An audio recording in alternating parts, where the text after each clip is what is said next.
പട്ടികളുണ്ട് സൂക്ഷിക്കുക എന്ന ബോർഡ് വെക്കാറുണ്ട്. ഇനി നമ്മുടെ കേരളത്തിലെ കലാലയങ്ങളിൽ SFI ഉണ്ട് സൂക്ഷിക്കുക എന്ന ബോർഡ് പ്രദർശിപ്പിക്കേണ്ടതായിട്ട് വരും.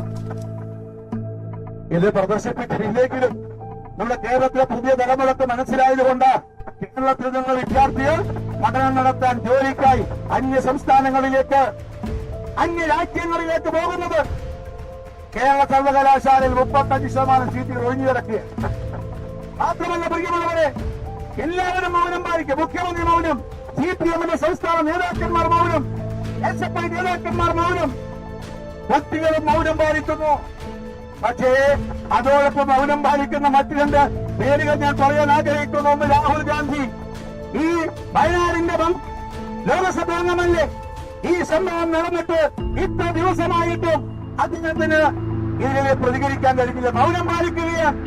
മാർക്സിസ്റ്റ് പാർട്ടിയുമായിട്ട് ദേശീയ തലത്തിലുണ്ടാക്കിയ രാഷ്ട്രീയ സഖ്യത്തിന്റെ സഹകരണത്തിന്റെ ഭാഗമായി രാഹുൽ ഗാന്ധിയും കോൺഗ്രസും മാർക്സിസ്റ്റ് പാർട്ടിയോടൊപ്പം LDFിനോടൊപ്പമാണ് എന്ന് ഞങ്ങൾ ആരോപണം ഉന്നയിക്കുകയാണ്. ഈ സിദ്ധാർത്ഥന്റെ കൊലപാതകത്തെ തള്ളിപ്പറയാൻ ഇതേവരെ തയ്യാറാകാത്ത രാഹുൽ ഗാന്ധി സത്യത്തിൽ വേട്ടക്കാരായ കേരളത്തെ ഗവൺമെന്റിനോടൊപ്പം CPMനോടൊപ്പം ഐക്യദാർഢ്യം പ്രകടിപ്പിക്കുകയാണ് ചെയ്തത്.